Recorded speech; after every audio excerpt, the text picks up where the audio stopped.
Fêtons Saint-François de Laval, tous les amis de Dieu, dont la gloire fut de proclamer la vérité reçue du Seigneur. Alléluia. Au nom du Père et du Fils et du Saint-Esprit, Amen. la grâce de Jésus-Christ notre Seigneur, l'amour de Dieu le Père et la communion de l'Esprit Saint soient toujours avec vous. Et avec votre esprit. Aujourd'hui, nous avons cette belle occasion de célébrer Saint François de Laval. C'est le père, je dirais, de l'Église canadienne, de l'Église en Nouvelle-France. Alors aujourd'hui, on va louer le Seigneur pour tant de grâces et de bénédictions que nous avons reçues ici au Canada par le canal de Monseigneur François de Laval, qui a été canonisé en fait par le pape François en 2014.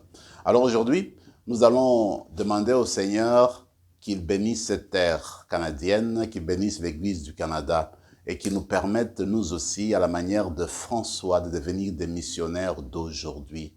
D'abord, avant de recevoir ces grâces de Dieu, demandons son pardon. Je confesse à Dieu Tout-Puissant, je reconnais devant mes frères et sœurs que j'ai péché en pensée, en parole, par action et par omission. Oui, j'ai vraiment péché. C'est pourquoi je supplie la Vierge Marie, les anges et tous les saints, et vous aussi, mes frères et sœurs, de prier pour moi, le Seigneur notre Dieu. Que Dieu Tout-Puissant nous fasse miséricorde, qu'il nous pardonne nos péchés et nous conduise à la vie éternelle. Amen. Seigneur, prends pitié. Seigneur, prends pitié. Ô Christ, prends pitié. Ô Christ, prends pitié. Seigneur, prends pitié. Seigneur, prends pitié. Prions le Seigneur.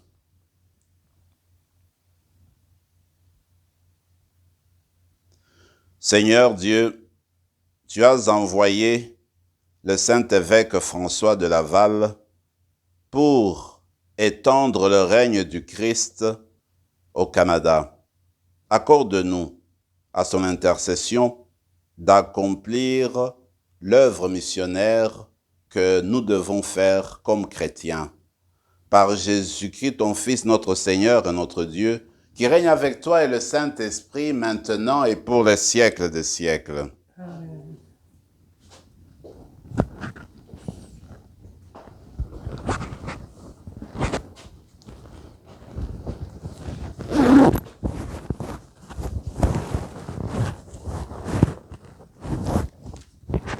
Lecture de la deuxième lettre de Saint Paul apôtre.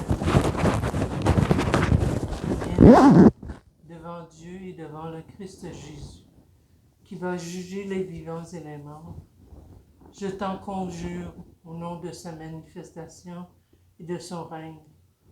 Proclame la parole, interviens à temps et à contre-temps, dénonce le mal, fais des reproches, encourage, toujours avec patience et souci d'instruire.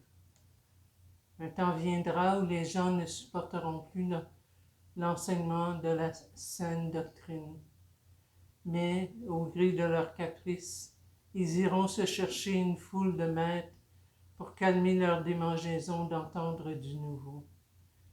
Ils refuseront d'entendre la vérité pour se tourner vers des récits mythologiques. Mais toi, en toute chose, garde la mesure, supporte la souffrance, fais ton travail d'évangélisateur, accomplis jusqu'au bout ton ministère.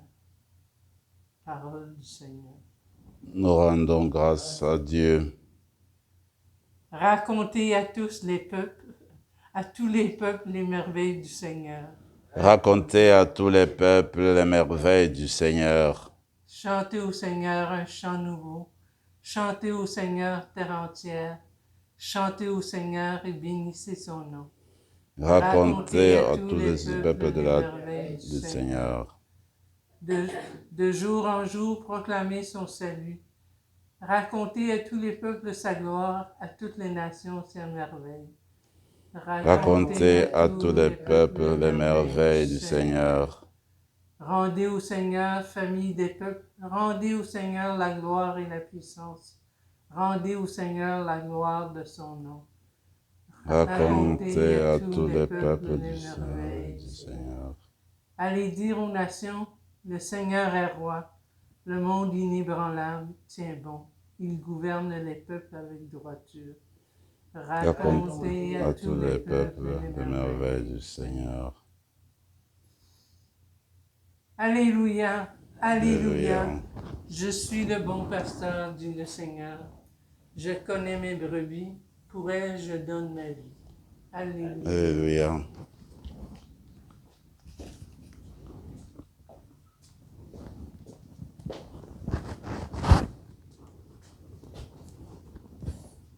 Le Seigneur soit avec vous. Évangile de Jésus-Christ selon saint Jean. En ce temps-là, Jésus disait, « Moi, je suis le bon pasteur, le vrai berger, qui donne sa vie pour ses brebis. Le berger mercenaire n'est pas le pasteur des brebis. Les brebis ne sont pas à lui. S'il voit venir le loup, il abandonne les brebis et s'enfuit. Le loup s'en empare et les disperse. Ce berger n'est qu'un mercenaire et les brebis ne comptent pas vraiment pour lui. Moi, je suis le bon pasteur. Je connais mes brebis et mes brebis me connaissent comme le Père me connaît et que je connais le Père. Et je donne ma vie pour mes brebis. J'ai encore d'autres brebis qui ne sont pas de cet enclos. C'est là aussi, il faut que je les conduise. Elles écouteront ma voix. Il y aura un seul troupeau et un seul pasteur. Acclamons la parole du Seigneur. Louange à toi, Seigneur Jésus.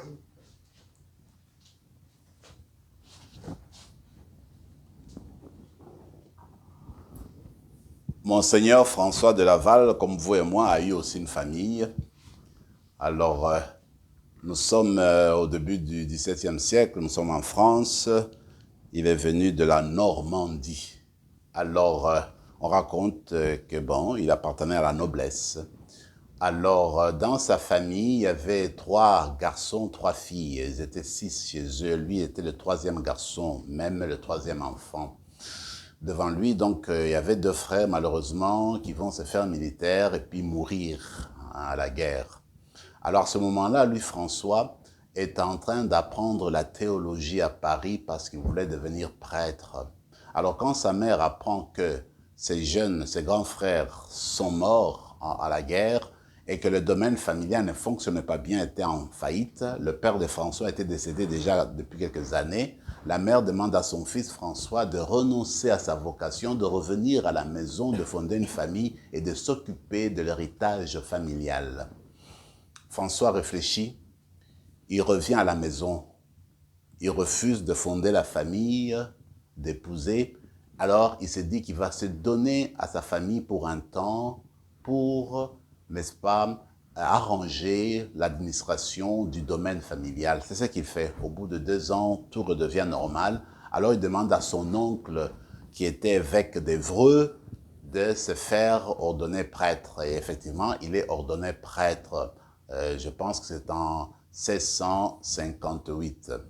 Et voilà que il s'est dit, je vais rester pas loin de la famille. Je vais aider de temps en temps pour l'administration. Entre-temps, je m'occupe des pauvres, des célébrations de messes ici et là. Mais quelque temps après, son neveu son oncle, va le nommer comme archidiacre du diocèse d'Évreux, c'est-à-dire celui qui s'occupe de l'administration. Ce qu'il va faire pour un certain nombre d'années. Rome s'est préoccupé beaucoup de la Nouvelle-France. Il y avait quelques tensions, quelques problèmes, parce qu'il y avait des Sulpiciens, il y avait des Jésuites, il y avait des Augustiniens, et parfois le courant ne passait pas très bien entre les deux avec les Sulpiciens aussi. On avait besoin de quelqu'un pour faire la cohésion, pour unir les gens, et Rome voulait avoir un évêque sur place. Qui nommer? Alors on a cherché en France, beaucoup de personnes qui connaissaient Monseigneur Laval ont proposé son nom. Et Monseigneur Laval, en fait, quand il étudiait à Paris, il il avait ce goût-là de la mission. Il avait beaucoup entendu parler de la Nouvelle-France parce qu'il avait étudié chez les jésuites. Alors quand Rome lui propose de venir ici comme évêque, ben, il accepte directement. C'est ainsi qu'il viendra, il sera d'abord ordonné en France comme évêque, et puis il va venir au Québec comme évêque. En fait, il arrive à Québec même directement quand il rejoint le Nouveau Monde, c'est par le Québec. Et il commence à travailler, un homme très simple, très humble, qui avait de belles vertus spirituelles. Et il a marqué les gens de son temps. La fois passée, il n'y a pas longtemps, nous célébrons la messe de Sainte Marie de l'Incarnation, qui est la mère, qui est aussi une mère de l'Église de la Nouvelle-France. Elle avait précédé François de Laval. Alors elle raconte dans son livre que quand elle a vu cet évêque-là, et s'est étonnée, elle a dit, cet homme-là, je ne peux pas dire que c'est un saint, ça serait trop dire, dit-elle. Il me semble qu'il vit saintement. Il a une vie ordonnée, une vie de prière. On voit déjà la qualité de sa vie spirituelle, on voit déjà ses vertus. Et puis les gens l'aiment tellement. Lui, il a un réseau d'amis en France qui ne cesse de l'aider financièrement. Mais quand il reçoit l'argent, il le donne aux autres. Il aide les pauvres, il aide les colons, il aide les personnes qui étaient là. Et à la place de se bâtir un évêché à ce moment-là, il est parti vivre à l'hôpital. Comme ça, il vit là et en même temps, il donne un coup de main aux malades. Moi, je trouve que ça parle, c'est éloquent. Ce que nous devons faire aujourd'hui, c'est chercher à voir cette âme de Monseigneur François de Laval. Une âme qui cherche la simplicité, qui veut faire avancer les choses. Et il me semble que la première lecture reflète un peu ce qu'a été Saint François de Laval pour sa mission. Parce qu'on raconte que même à l'hiver, il allait rencontrer ses ouailles. Et puis son diocèse à ce moment-là, ça allait de la Gaspésie jusqu'à peu près ce côté-ci. Alors, ça allait même jusqu'au Mississippi, aux États-Unis. Alors, lui, ce qu'il faisait même à l'hiver, il allait visiter ses fidèles. Et il portait des raquettes, dit-on, durant l'hiver. Et avec 2 ou 3 personnes qui les guidaient, il allait parler, rencontrer ces chrétiens. Et quand le temps était plus beau, c'était en pirogue. Il dit qu'il n'allait pas avec 3 ou 4 personnes, seulement avec 2 personnes.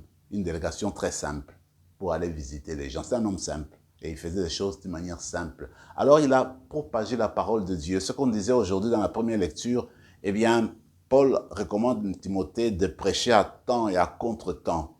C'est ce qu'a fait Monseigneur de Laval, que ce soit l'hiver, que ce soit le printemps, que ce soit l'été, qu'il y ait des contradictions dans la communauté, il a foncé. Alors d'ailleurs, il a rencontré plusieurs problèmes avec les administrateurs qui vendaient l'eau vive aux colons et aux autochtones. Et ça posait tant de problèmes. Alors il a lutté pour qu'on cesse cette vente-là d'alcool. Il a lutté dans sa vie pour que les brebis, n'est-ce pas, ne se trouvent pas blessées, ne se trouvent pas désorientées à cause de l'alcool. On voit que c'était un pasteur en ce moment-là. Alors c'est ce que nous, on va chercher aussi dans la messe d'aujourd'hui. Nous allons demander au Seigneur qu'il nous donne le cœur de Saint François de Laval, lui qui a fondé le séminaire de Québec, qui a commencé à avoir des prêtres de ce séminaire-là, sortira des évêques.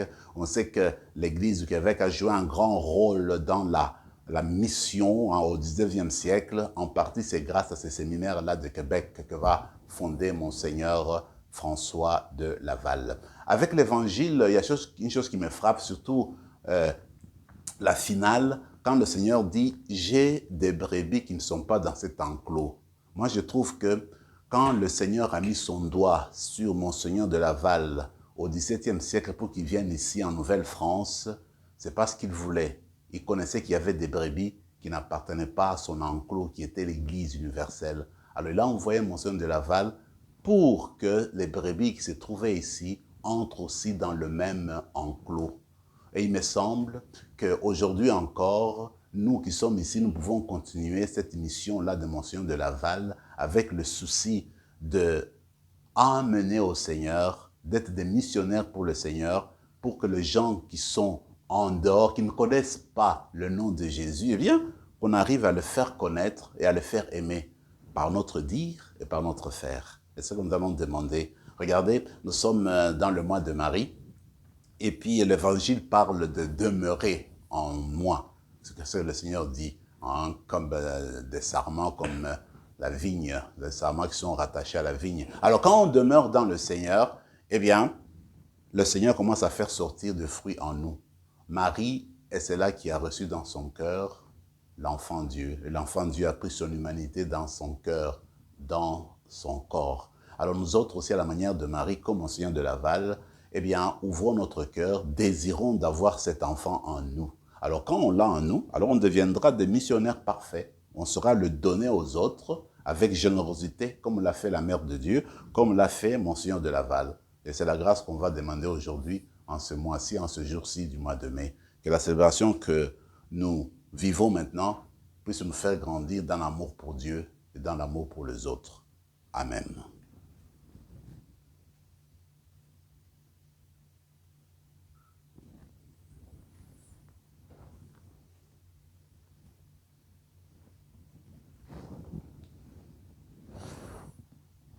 Tu es béni, Seigneur, Dieu de l'univers, toi qui nous donnes ce pain, fruit de la terre et du travail des hommes et des femmes. Nous te le présentons, il deviendra le pain de la vie.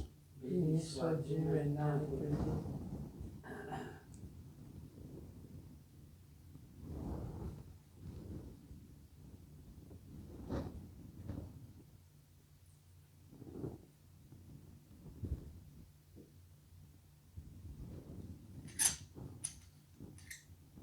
Comme cet os met le vin pour le sacrement de l'alliance, puissions-nous être unis à la divinité de celui qui a pris notre humanité.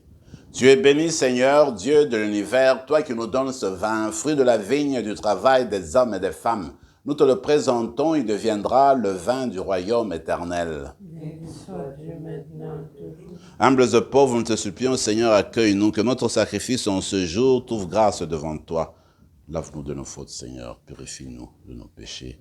Prions ensemble, mes frères et mes sœurs, au moment d'offrir le sacrifice de toute l'Église. La gloire de Dieu et le salut du monde. Regarde, Seigneur, Tout-Puissant, le sacrifice que nous offrons en la fête de Saint François de Laval, et donne-nous d'exprimer dans notre vie les mystères de la passion du Sauveur que nous célébrons dans ces rites sacrés. Par Jésus le Christ notre Seigneur. Amen. Le Seigneur soit avec vous. Et avec votre esprit, Élevons notre cœur. retournons vers le Seigneur. Rendons grâce au Seigneur notre Dieu. Cela est juste et bon. Vraiment, il est juste et il est bon de te glorifier, Seigneur, en tout temps, mais plus encore en ce jour où le Christ, notre Pâque, a été immolé. Quand il livre son corps sur la croix, tous les sacrifices de l'ancienne alliance parviennent à leur achèvement. Et quand il s'offre pour notre salut, il est à lui seul l'autel, le prêtre et la victime. C'est pourquoi le peuple des baptisés, rayonnant de la joie pascale, exulte par toute la terre, tandis que les anges dans le ciel chantent sans fin l'hymne de ta gloire. Saint, Saint, Saint, le Seigneur Dieu de l'univers, le ciel et la terre sont remplis de ta gloire. Hosanna au plus haut des cieux. Béni soit celui qui vient au nom du Seigneur. Hosanna au plus haut des cieux. Toi qui es vraiment saint, toi qui es la source de toute sainteté, Seigneur, nous te prions, sanctifie ces offrandes en répandant sur elles ton esprit, qu'elles deviennent pour nous le corps et le sang de Jésus le Christ notre Seigneur. Au moment d'être livré et d'entrer librement dans sa passion, il prit le pain. Il rendit grâce, il le rompit et le donna à ses disciples en disant « Prenez et mangez-en tous. Ceci est mon corps, livré pour vous. »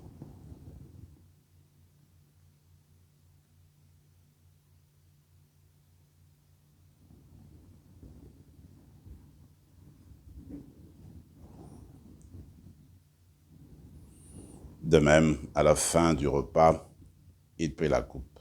De nouveau, il rendit grâce et la donna à ses disciples en disant « Prenez et buvez-en tous, car ceci est la coupe de mon sang, le sang de l'alliance nouvelle et éternelle, qui sera versé pour vous et pour la multitude en rémission des péchés. Vous ferez cela en mémoire de moi. »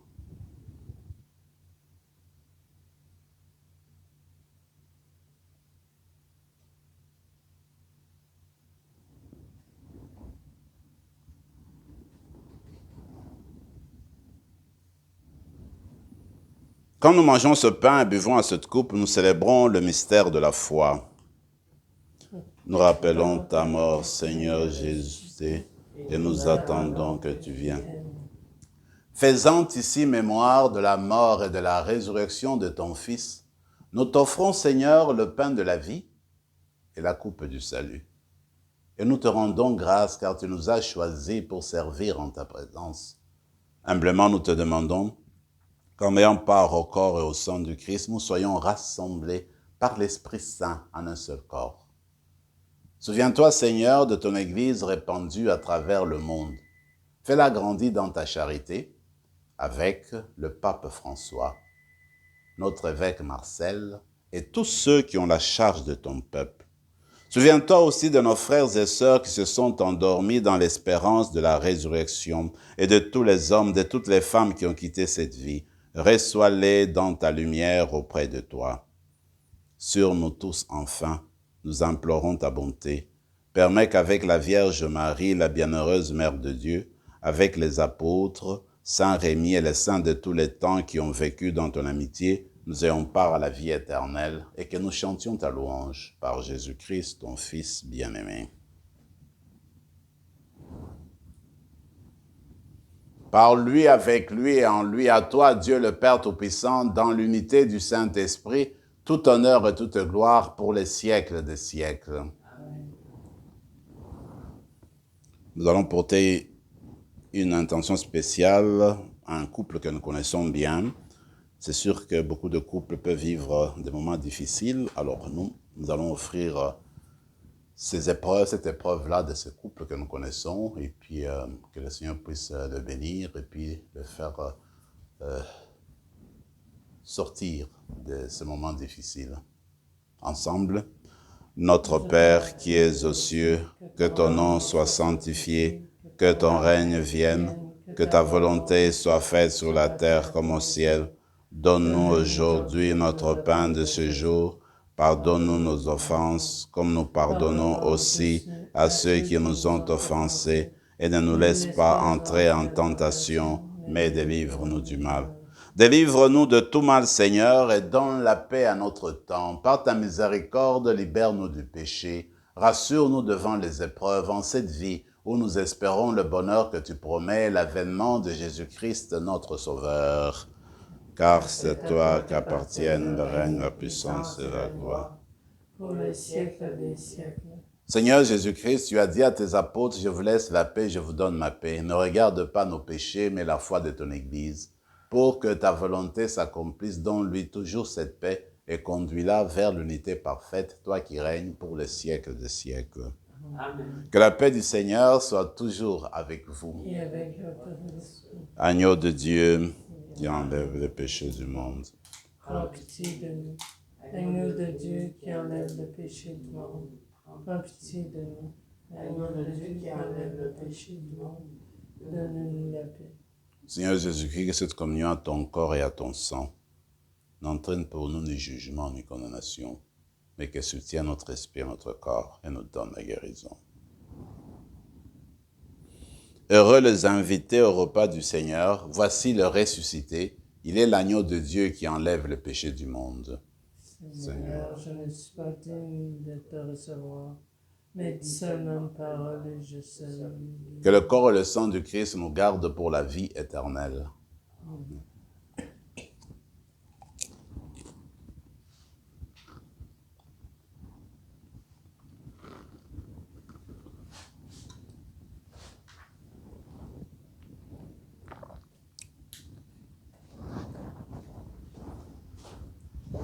Corps du Christ. Corps du Christ.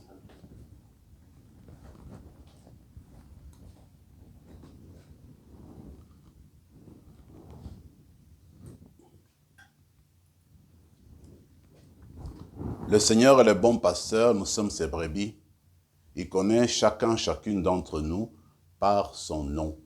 Alors, en gardant silence, nous allons entrer en dialogue avec lui qui veut demeurer dans nos cœurs.